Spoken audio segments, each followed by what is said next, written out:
The following program is live and uncensored.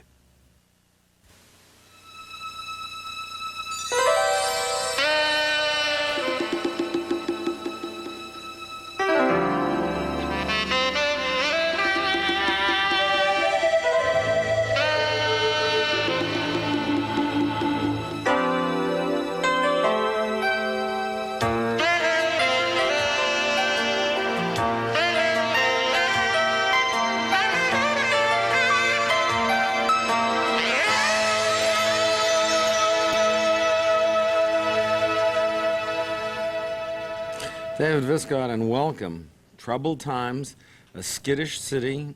It's really difficult out there. I don't know if you've been driving around at all, but when you drive around, traffic moves very, very rapidly. It's as if no one is taking any time to look at anything except the road in front of them. People, you notice, aren't dawdling at stoplights. You never have to hit the horn. People are moving.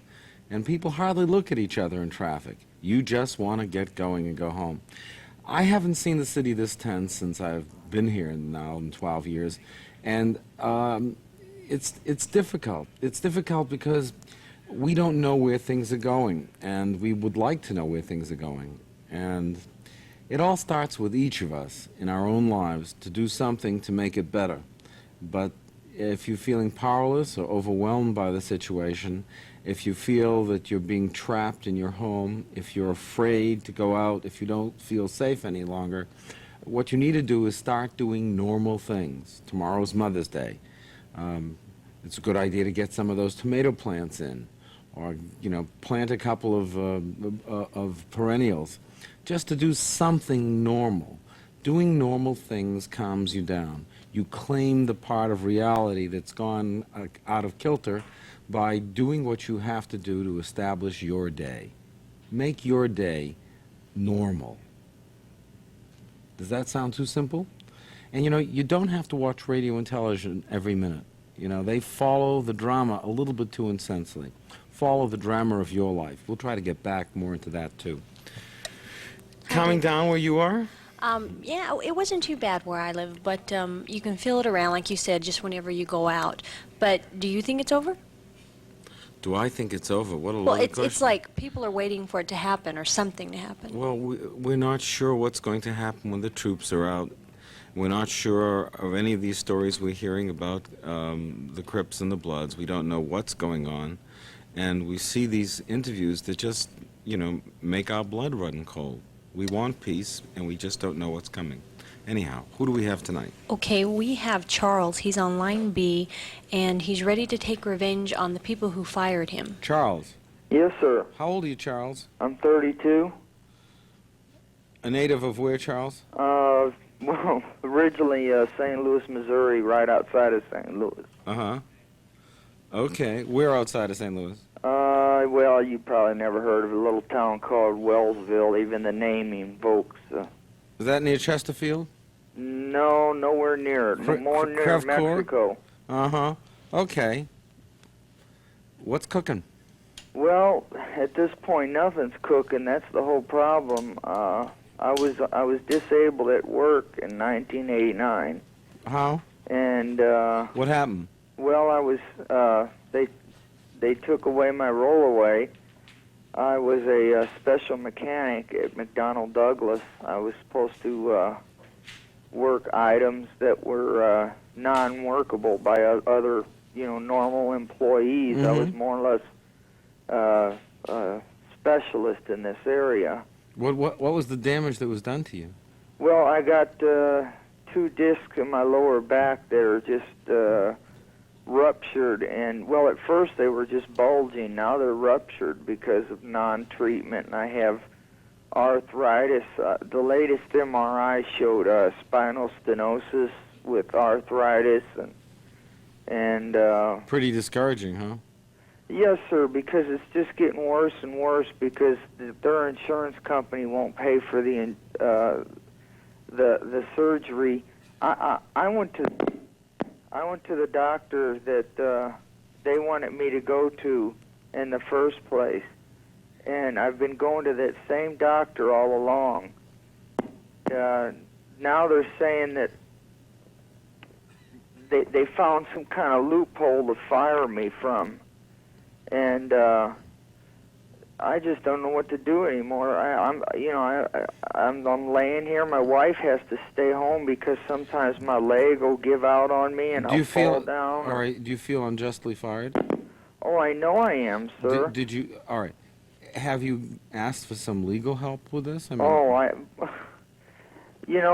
60 Minutes, I don't know if you watch that show, but on 60 Minutes a while back, they did a thing on fraud within the I understand, but the legal community as far as that goes. But you know what I'm hearing already by the way you're talking, is that you're getting a little bit loose, and I'd rather hear you say that you spoke to a specific lawyer. Oh, okay, yes, sir. I spoke to a Mr. Watson. Uh-huh.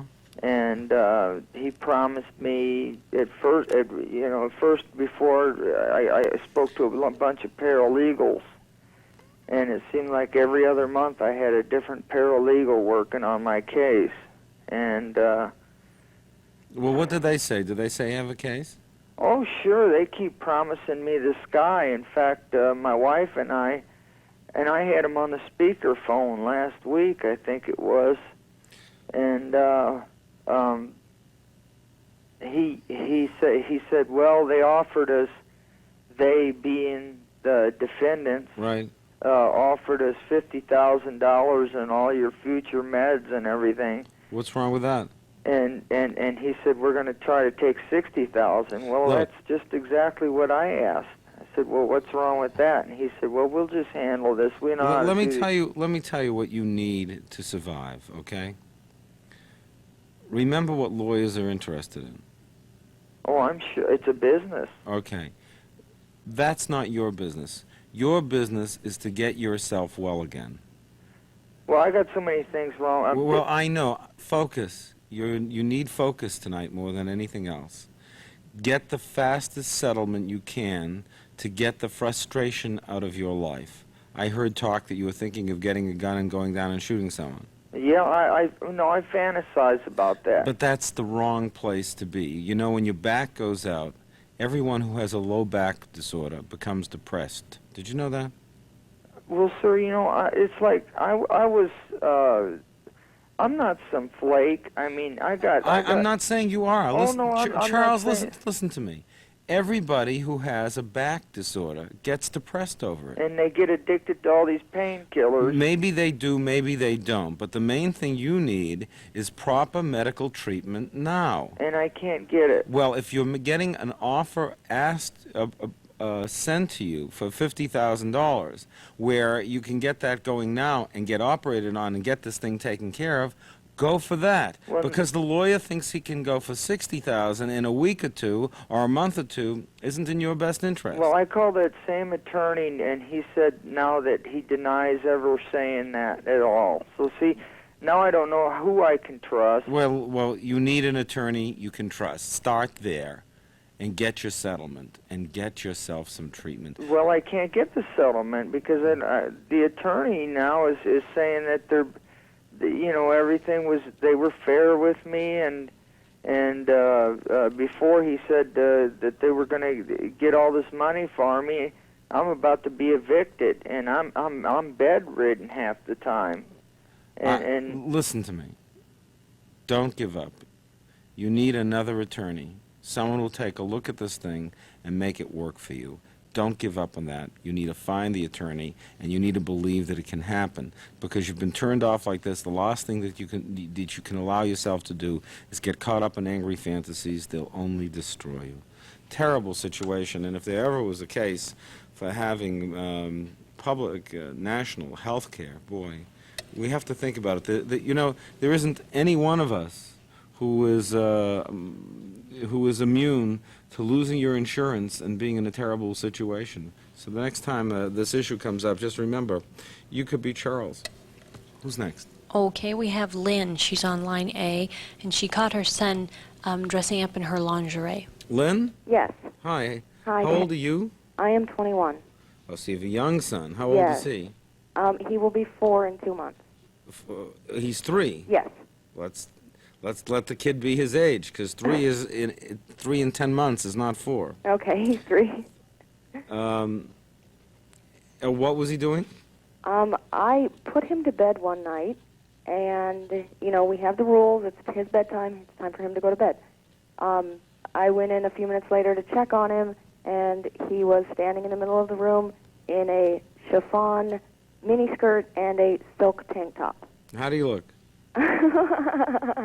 I was scared. Why were you scared? You're laughing now. He must have looked silly. Yeah, but I didn't. I tried not to make a big deal out of it. Well, did you tell him he looked silly? No. I walked over. I took the clothes off of him, and I said, "You're breaking my rules. You're supposed to be back in bed." I didn't even mention it until the next day. And what did you say the next day? I said, "Why did you put on Mommy's stuff?"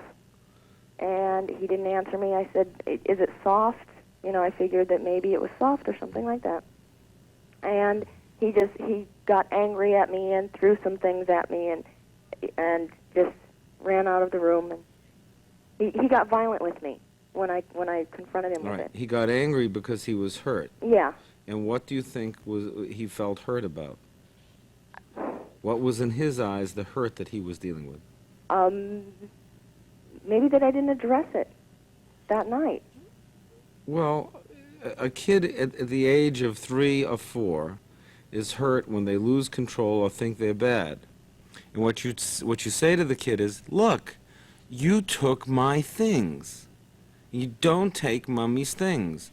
These are my expensive underwear. I mean, it may be silly to dress up in them, but you don't take my things. That's wrong to take my things." Yeah, I sat him down, and the next day, and I explained to him that. Yeah, but you sat him down with the fear that he's going to become a transvestite. Yeah.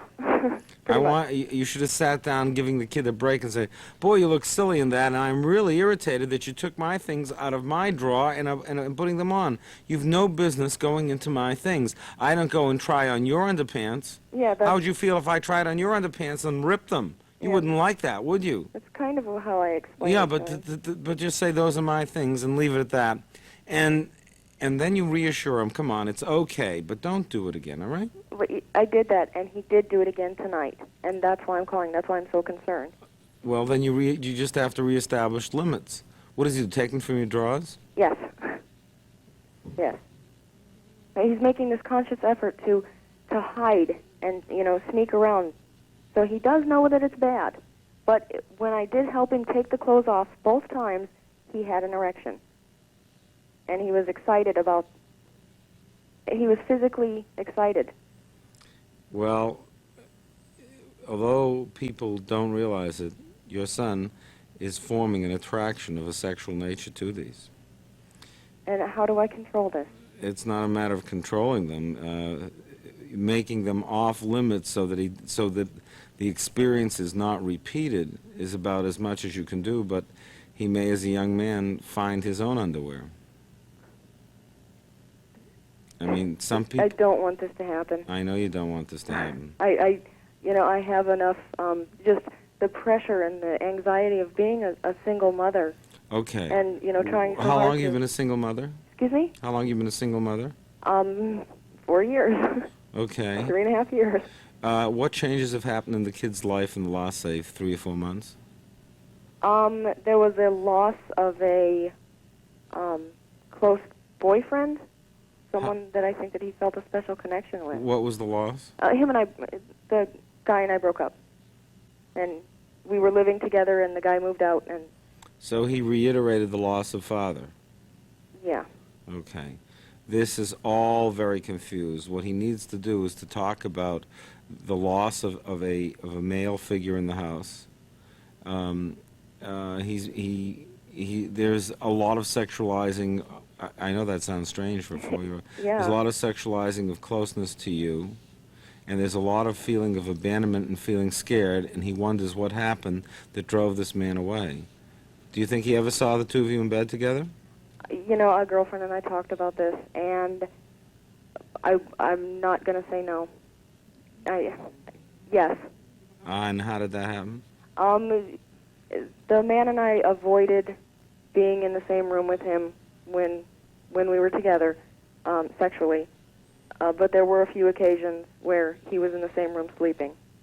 So the chances are... Yeah. Okay. So he's aware of something sexual. Okay. I would make it the issue of loss, and that's what I would focus on. Missing this, talking about feelings of not having a dad around. Does he see his father? No. Does he ever ask? No. Maybe he needs to know a little bit about that. The biological father is a cocaine addict, and he's not the person that I want to be around my son. I understand, but he still has questions. And, you know, one of the questions that a child is having at that age is, am I a boy or am I a girl? Okay. Okay. Let's deal with the question first of the loss and help him mourn the loss of your friend. Well, he sees him on a daily basis. Yeah, but he lives closely. He works closely. He takes him to the park and takes him to the movies. So it's not really... Okay, I think it may be part of the picture, but you also may have a child who is developing early signs of a sexual fetish.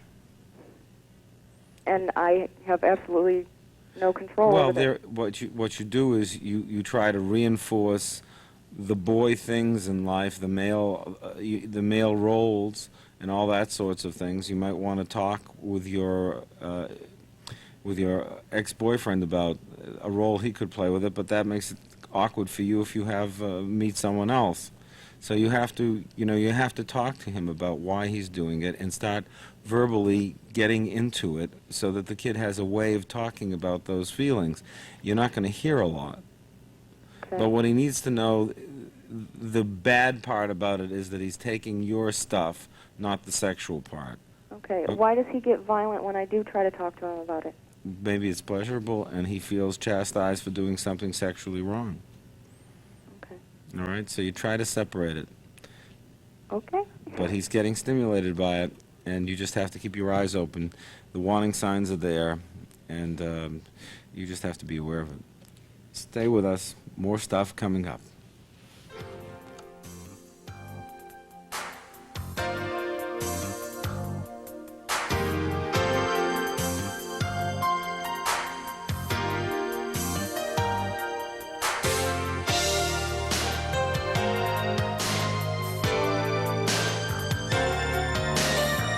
Stay tuned.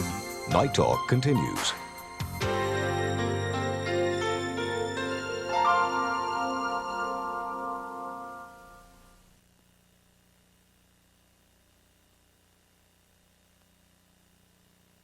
David Viscott, and we're back, and we're live, and we're waiting for your call. Who's next? Okay, we have Kevin on line 8, and he's been falsely accused. Kevin.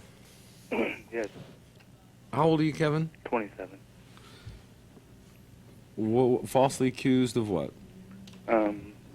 Raping my sister when I was 12 and she was 2. This just came about like a week ago. Who accused you? She did.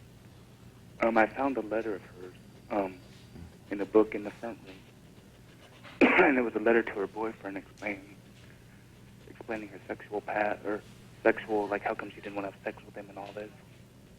And there was a line that said the sexual problems with the problems with her family of being raped. And me being like the big brother and like never having anything like bad to say about it, I wanted to do something about it. And I showed the letter to my mom. Wait. Your sister was just writing this in a letter, is that correct? Yes. She wasn't making an accusation, right? No, but then like when I gave the letter to my mom. Wait a second. If you hadn't given the letter to your mom, what would have happened to that letter? Nothing. It would have, I don't know, because I got outraged and I saw that letter that somebody would actually have raped my sister. Well, wait a second. I mean, we're a little confused here. The point is, there were a lot of reasons your sister could have written that letter. I mean, to get out of a relationship and to make excuses for her not being attracted to a man, right? Mm-hmm. She may have other problems that you know nothing about, and she said in the letter that you raped her, right? No, she didn't say that I raped her in the letter. What did she say? In the letter, it just said that the problems with her family problems, and her being raped. And I took them to mean two different things. But when I showed the letter to my mom, Yeah. He assumed that somebody in the family raped her. It was either me or like my ex-stepfather. And he's been gone for like 2 years now. And I said, well, it's not me, so it must have been him. And like when she came home that night, my mom confronted her, and I guess she said that I raped her, and my mom like went nuts and kicked me out. And that's about it. The truth is, we don't know what happened, right? No, like I'm trying to figure out like how I can get my mom to vote because my mom. Well, the main thing is, your sister needs to talk to someone about this, right? Yeah, she won't touch. She's like she's the typical teenager today that doesn't talk to anybody. How old is she? 17. All right. And how did she feel about you getting kicked out? I haven't been home since I. Have you spoken to your sister? No, because like my mom said, she never wanted to see my face again. And now I'm staying with friends. Well, the point is, you've got to talk to your sister. Well, like, because I told, like, when I left, I said, Dana, because she's always been like the slighted one she feels. And I said, Dana, this is a real cruel way to try and become number one in the house. Well, don't make that the issue, you know. Don't give her a motive. I mean, you're accusing her of doing something. She may have a memory of that's all confused, you know? But how could she get that memory? Well, she can get that memory in a lot of ways. She could have seen you naked, and she could have been more afraid of the stepfather than of you, so she put you in that position in her mind. Well, the thing you have to understand is it goes like, the mind does these strange things. And what you do is you speak to your sister and you say, I don't know, I'm confused. Yeah, I'm more interested in trying to get in contact with my mom and try to make her understand that I didn't do it. Well, you should write your mother a letter. But the main thing is you should contact your sister and you should say, I don't know where you got this idea from, but what's going on? But don't accuse her of doing it intentionally. I mean, sometimes people have a recollection which is incomplete. It's called a screen memory. There's a really terrible memory that they don't want to remember, so what they do is they assemble parts of memories together and they form a memory that stands in front of the real memory, and they remember that. But that screen memory never took place. And people have this all the time. And what you really ask your sister is, think about it for a minute. Did this happen, or is that what you're piecing together? Because I don't remember anything like this, and it shocks and horrifies me that anything like this could happen. Why would I take the letter to Mother? Yeah, that's what I tried to tell my mom. You know, why would I take it to them if I were the person who committed the crime? Exactly. Then I would write that in a letter to her, and I would read the letter over the phone. I would send a copy of that letter to your mother, along with a letter to your mother and saying, kicking me out of the house when I'm innocent is the wrong thing to do. We have a sister who's suffering pain, and to make me the victim of her pain when it's not true is to victimize two children. Yeah. And I would send her the letter, and I would see what happens from that. But you have to go public with it within the family. Tough things. Well, you just don't know, like you said, with the memory and stuff, it's so strange, you know, if she'd remember like a bit of one thing and another and get that. Well, the mind tries to make a story out of early memories the same way your dreams make a story out of the events of a day.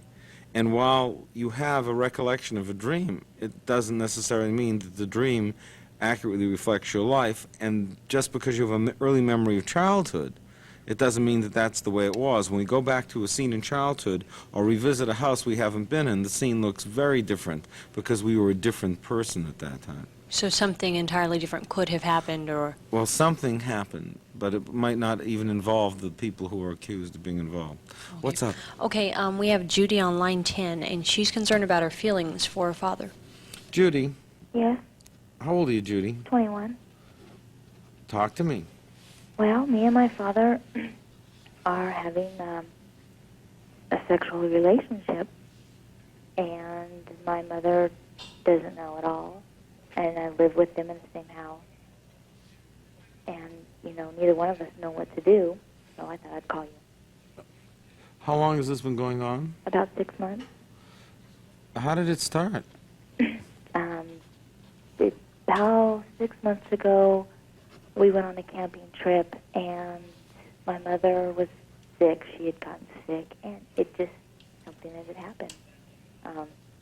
I don't know how long he's had feelings for me. I've kind of, had them before, but, it just led to this.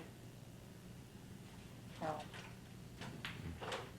it really just kind of happened. How do you feel about it? I don't feel guilty. We both have feelings for each other, and we both, feel that if this is what we want, basically what we do want. Is he your real father? Yes.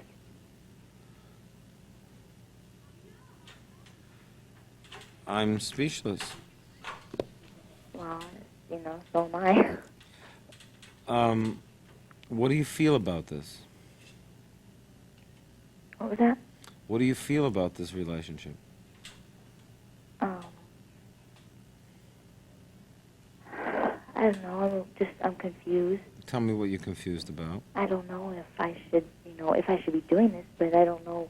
My feelings say yeah, but I know it's not right. It's not right. You shouldn't be doing this. But what do I do about my feelings? You say no to them. It's hard. Maybe it is. But these are very complicated feelings. But he has the same feelings. And That doesn't mean anything. I've talked to a lot of people who've been in your situation, and it damages everybody who's in that situation.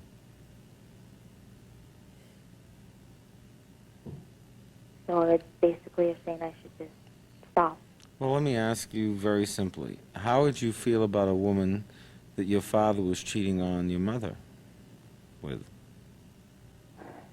I would be upset. You would be what? Upset? Upset. Mm-hmm. So that must mean that you have some feelings about what you're doing to your mother. Yeah, me and my mother have never been really close, but yeah, there is a little, A little. A little. How much is a little? Well, obviously it's not enough to stop because, otherwise I probably would have stopped a long time ago. Or it never would have started.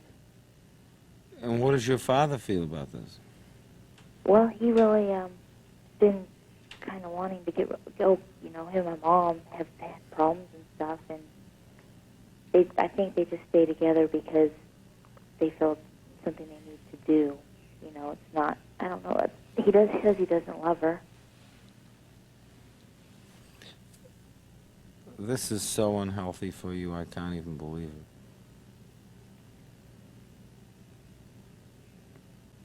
it. I mean, where can this go? I mean, look at it that way. I don't know. I mean, what are you thinking of? Where can a relationship like this possibly go? Probably nowhere. Probably nowhere. What do you mean, probably nowhere? I don't know. It's not. I don't know. It's hard to explain. I'm so confused. I don't know. I walk around with like in a daze all the time. All right.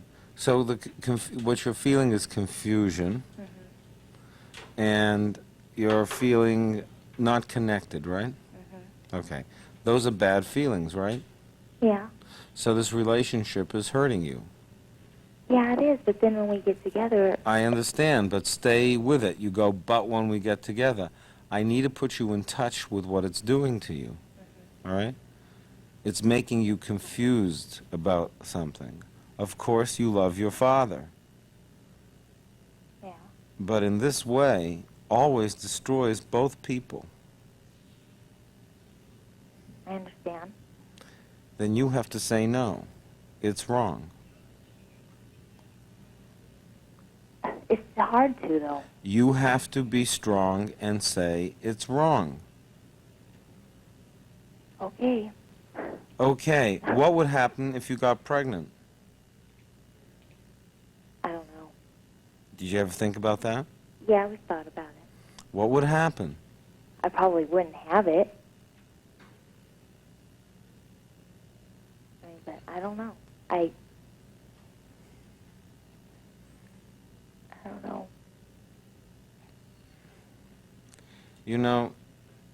In every society, in every culture, in every part of the world, this relationship is considered taboo.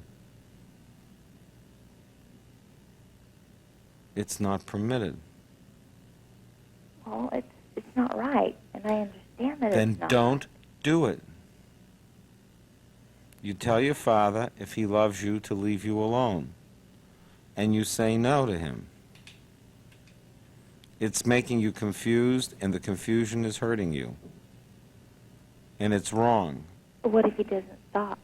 Then you have to move out of the house. And I would move out anyhow. You have overstayed your stay there. What do you think I should do about my mother? You can't tell her, or you'll lose her as your mother. Okay. You have to stop, and you have to stop now. It's wrong. It cannot be. It can never be. Okay. Do you understand me? Yes, I do. Do you understand me clearly? Yes. This will destroy you. Well, it already is starting to destroy me. Then how can you possibly go with the other feelings if the destruction you're feeling is something you're becoming aware of? The only guide you have in life are your feelings. Your feelings are telling you this is wrong. I know. I know. Don't betray yourself, because if you do things that your feelings tell you are wrong, you end up destroying yourself. Tell your father, never again, it's a mistake, and you have to move out of the house. Okay. And you must do that as soon as possible. Okay. Okay, Thank you. thank you. What is this, the Ozarks? It's incredible. I mean, that someone could be involved like that and not know that they're not supposed to, and not be strong enough to act on that. Shocking. We'll be right back.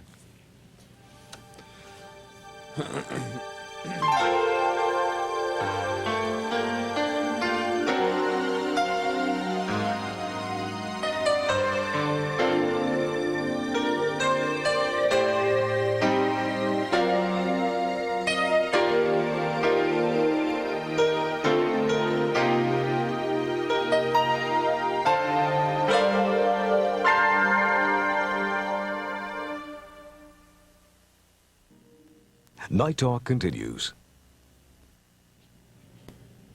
David Viscott, and welcome back. My head's still spinning about that.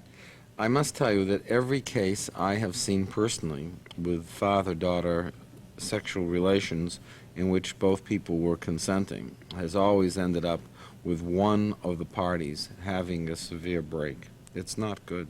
It destroys people. Who's next? Okay, we have Maggie. She's on line 7, and she's been a victim of brutality. Maggie. Hi. How old are you, Maggie? 29. What's going on? Just back in November, I had a situation where I was stopped by the police, and supposedly for running a red light. And I was driving my mom's car, and she was working for a physician and had some drug samples in the car. And as a result of that, even though they were sealed and in a box, I was arrested for suspicion of trafficking drugs. What it came down to was 4 misdemeanor counts and 5 felony counts. I ended up face down on the pavement in handcuffs. They took me to the police station where I tried to explain what was going on, how it could be solved by one phone call. They wouldn't let me call anybody to tell them where I was. I have a young child at home, so I was in the police station by 12:15, and it was after 6:30 in the morning when I was able to call someone to tell them where I was. While I was there, I was put through a strip search in front of 4 male officers. I was held in jail over the weekend. My family had put up $15,000 to get me out. And just nothing has ever been done. I contacted lawyers And I talked to 2 lawyers in the area who said, wait, let me tell you, I can give you the names of the officers involved. But unfortunately, their retainers are much too high. I couldn't afford them, and it's very difficult with the economy being the way it is to find somebody who'll take a case like this on retainer. And the recent rioting, during which time my mother had been diagnosed with cancer on St. Patrick's Day, my mother was fine Wednesday night. We went to a ball game, came home, and sat on the front steps, and you know, talked with friends and whatnot. And during the rioting, she became oxygen dependent. Even though I had oxygen in the house, it wasn't sufficient. And I had a very difficult time trying to get it delivered. So she was becoming anxious, and her usage of oxygen went up, is what you're saying? Well, she hadn't been on it for weeks, and she was doing very well and had started chemotherapy and was really doing great. Her prognosis was good. But anxiety increases your oxygen uptake. Yeah. And as it got worse, the pain got worse, and we had trouble getting morphine. Mm-hmm. And I tried to get an ambulance here at one point, and when I called, they told me it was a 2-hour wait. And she finally died. And I'm just really hurt and angry, and I mean, tomorrow's Mother's Day, or today is Mother's Day. And, you know, I was watching the beginning of the show where you said, you know, go out and do normal things. You know, nothing's normal. I mean, it was up until a couple weeks ago, I couldn't even go out at night. The only thing that drove me out of the house was an emergency run to the hospital. If I drive, I mean, if I see lights anywhere near me, or I'm out at night, if I got to a point a couple of weeks ago after that I would go out as long as someone else was driving if I was with someone. Mm. If the lights come up behind me or there's headlights too close, I panic. I get sick to my stomach. I can't breathe. Well, you're feeling like a victim. And, I mean, I've written letters. I've called the chief of police. And it's like, well, we'll investigate it. In addition to this... Have you filed a formal report? No, I haven't. What you need to do is file a formal complaint against the officers that you were denied access to a lawyer and the telephone. Well, they did not deny me access to a lawyer. They offered me an attorney, but I grew up in a very small town, and I knew most of the police officers there, and it was like, as long as you didn't do anything wrong, you were fine. And I honestly felt I was innocent. I hadn't done anything. I Not know, only that, but they didn't even tell me what the charges were until the next But day. even so, you refused a lawyer. I didn't think I needed one. I know, but you did. But, I mean, wait a second. What you learned is that when you're offered a lawyer in a situation that doesn't make sense to you, take the lawyer. You had no one to protect you but yourself, and they saw that as something that they couldn't figure out. So what they did was they felt free to hold you. Yeah. I'm sorry you're going through all this. I I mean, part of the victimization was your failure to take the lawyer.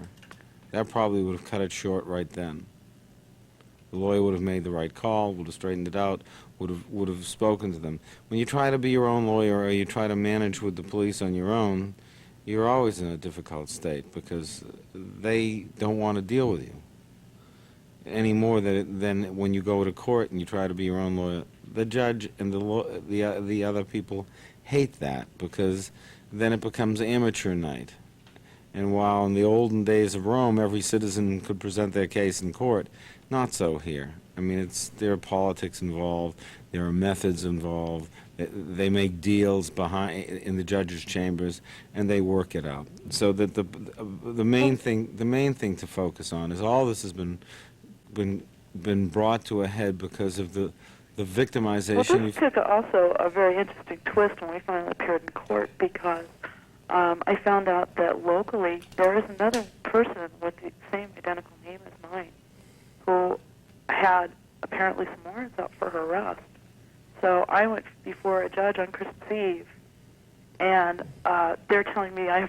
and I've never been arrested.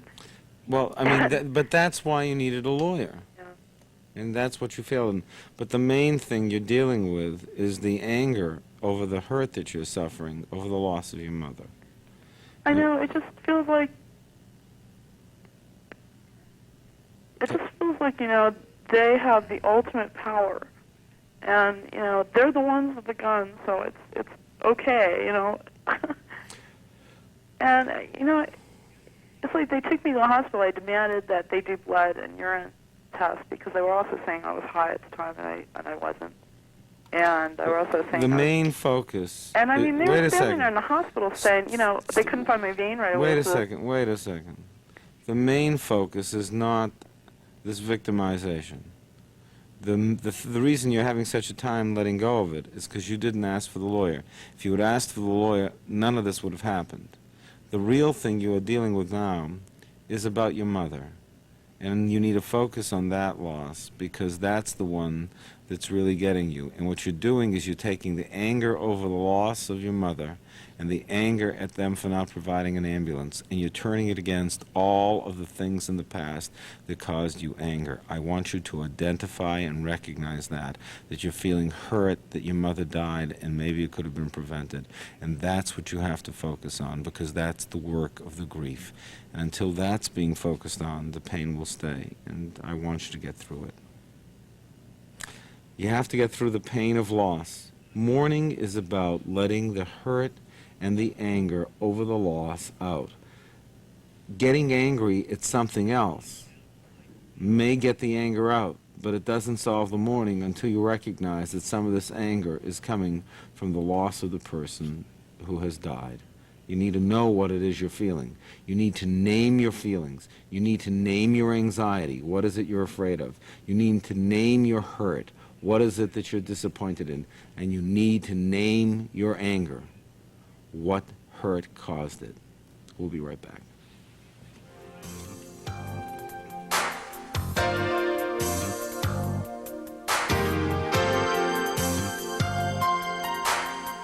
Night Talk returns after this.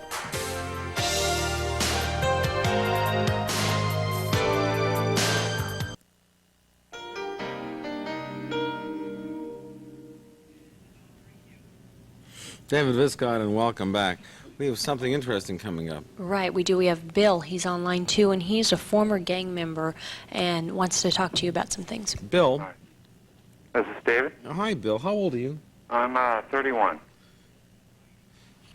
And you were a gang member? No, see, she got it wrong. Okay, I'm not a former gang member, but I know, a matter of fact, I'm a white guy, 31 years old. I knew the Bloods and the Crips. I remember when the Bloods were called Pyrus. We're talking, I go back 15 years. I grew up with these people. I'm the only white guy to ever go to Jefferson High in L.A.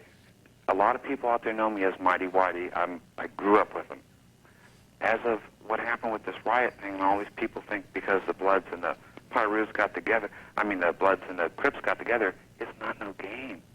These guys got me scared. Tell me what you're afraid of. I can be sitting next to somebody at a restaurant or a bus stop or whatever, and just because I am white, and if you don't know me, because they know me as Mighty Whitey, if you don't know me, you're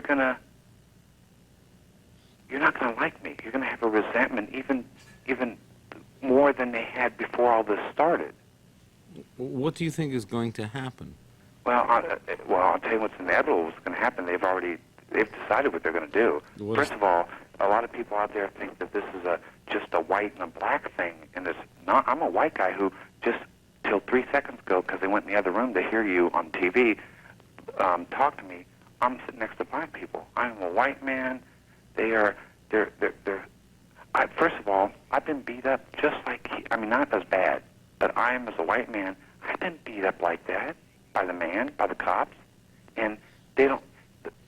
They had no reason to even do it. I get out of the car, they pull me over, he asked me, can I see your license?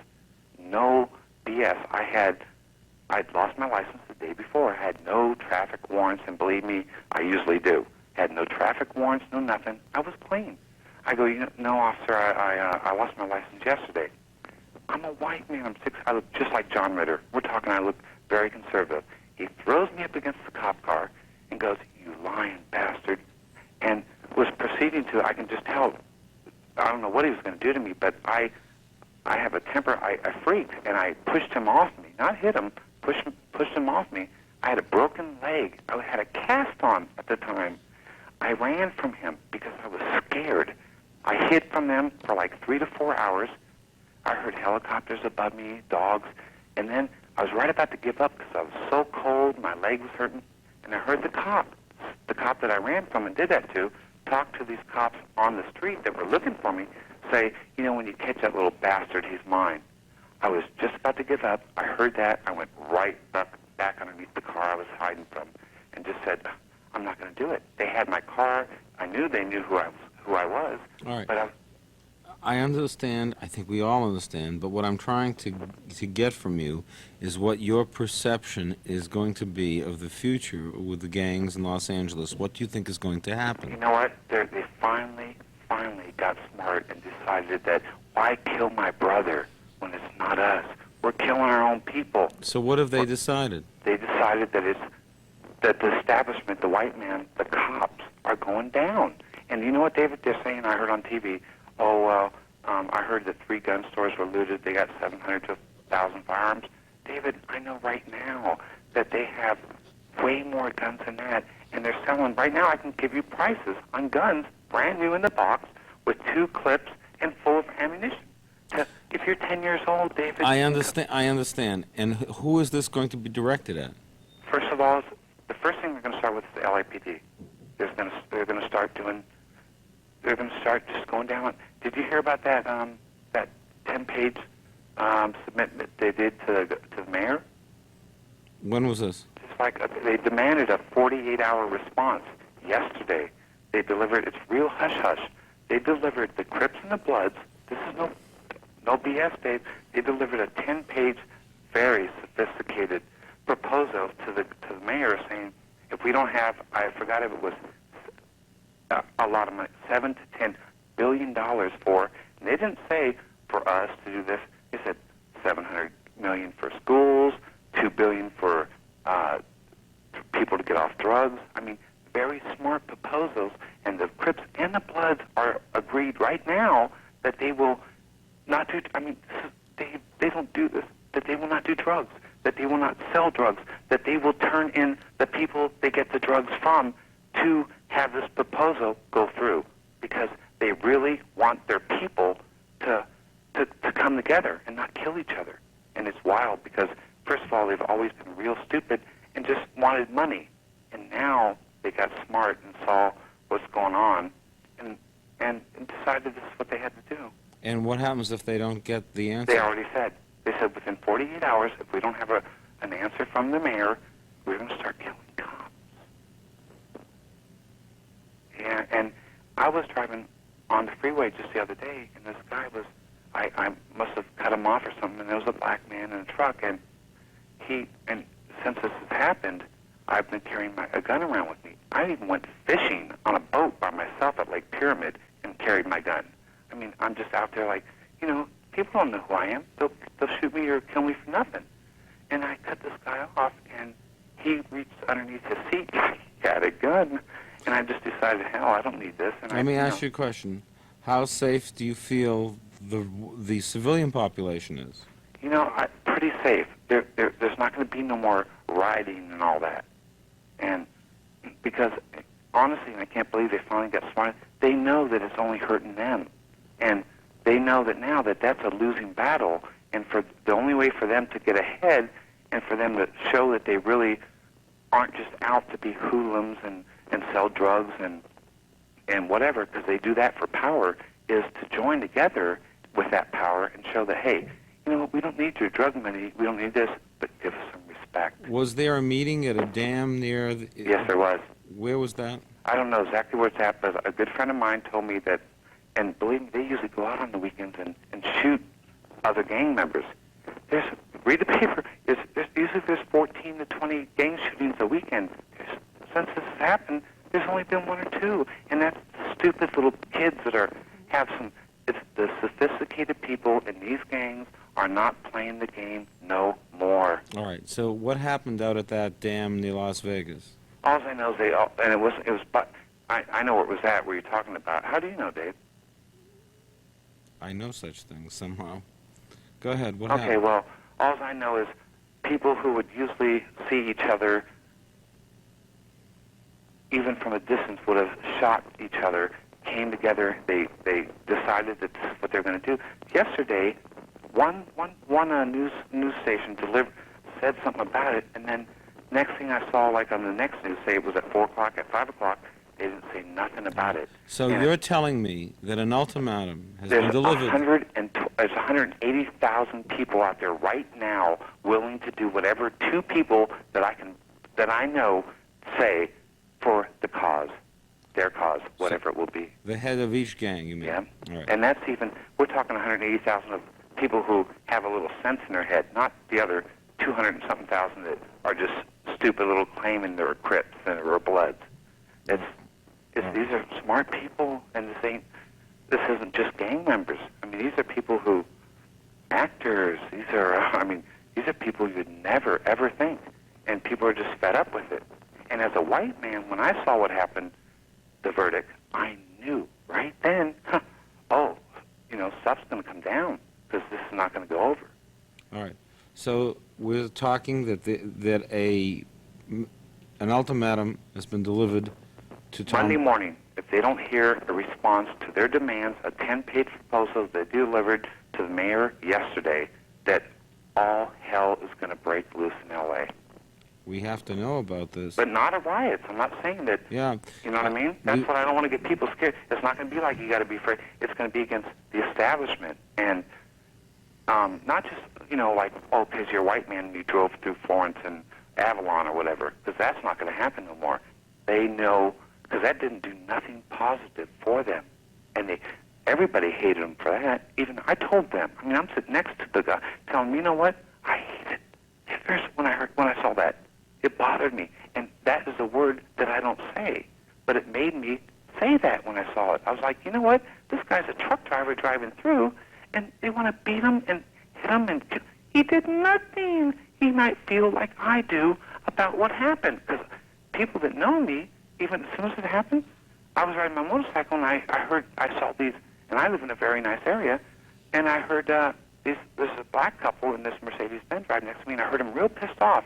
And I go, what happened? They go, the verdict just came in. And I go, what? They go, not guilty. Huh.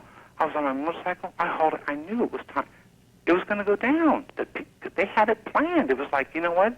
If we don't find out that we have, that our lives aren't worth garbage, that we're going to go down. They think this meeting between the Crips and the Bloods just became, they knew this like 3 or 4 months ago. Well, we have to find out what happens with this ultimatum. And if anyone else has any other information on this, I'd love to have it. I'd love to share it. I'd love for all of us to know what's happening, because if this is really so, and an ultimatum has gone out, I think we all need to know about it, because the whole city stands to win or lose with the way in which this is negotiated and dealt with. Don't you think so? Don't you think it should be in the open? I do. We'll be right back.